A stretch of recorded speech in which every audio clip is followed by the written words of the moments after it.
So there was 5 of us: DM, Tabaxi Rogue, Half-Elf Paladin, Hill Dwarf Druid, and Fire Ganazzi Wizard. I was the last person to join this group, and after some chat with the players, DM said he couldn't talk at the moment.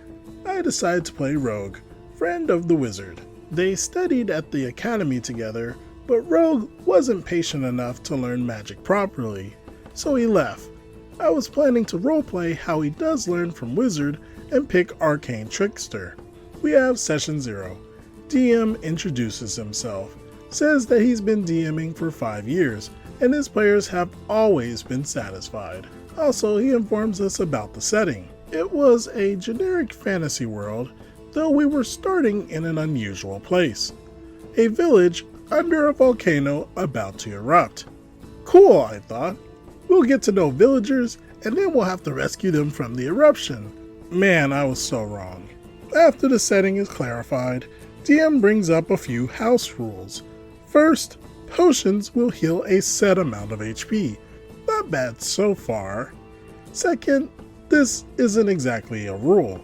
DM said that if any of our characters turns out to be OP, he has the right to nerf them somehow.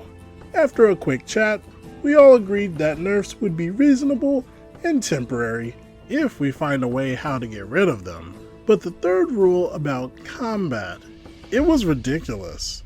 Basically, our action, bonus action, move, and free action were taken away. Instead, we were supposed to roll a d4 2 times.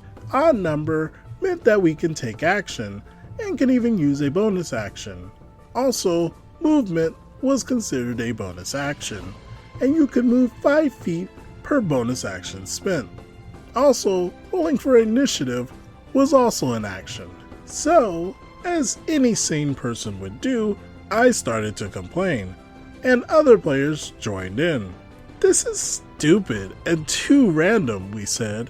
Imagine rolling 2 even numbers when you don't even get a bonus action.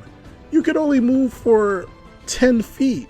After this red flag, I was tempted to leave, but I wanted to play D&D so badly that I stayed. DM agreed that we were right, but was hesitant. Next session, we started in a village, located under a volcano, as the DM promised. He started to describe the environment around us, and that is when I spotted a second red flag, as his descriptive abilities were awful. You see houses and volcano. What do you do? This was all. 5 words. We were surprised, as from someone as experienced as he said he was, we expected more. I look for people and talk to somebody, says the druid. DM laughs and describes how he looks at some woman and she immediately shoots fire at him. Do I roll a dexterity save? Druid asks, sounding a bit confused. Roll? No, you don't roll. You take 100 damage. So Druid immediately stated that this was stupid and that he'll leave, because being insta-killed by some random NPC for nothing doesn't make any sense. Wait, are you just unconscious? The DM asks. So we have to explain to the DM how 100 damage is way more than enough to outright finish off a character with 10 max HP. Oh, I didn't know that rule. Okay, you're just unconscious.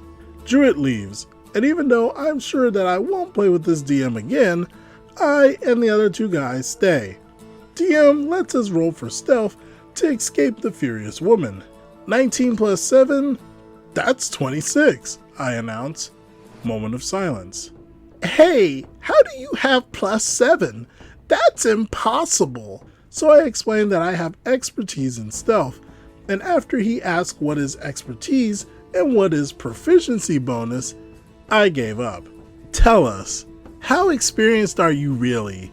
The paladin asks. The DM starts talking about his 5 years of experience and how we are making up rules on the fly. And when I suggest that he should read the player's handbook, he asks, "What's that?" and ended the session. I'm just very confused. How did this DM think that they were going to get this far without reading a D&D book? 100 points of damage from a random NPC? I don't know what kind of game he has been playing, but it simply makes no sense. I guess this will just be a mystery. But what do you all think about this situation?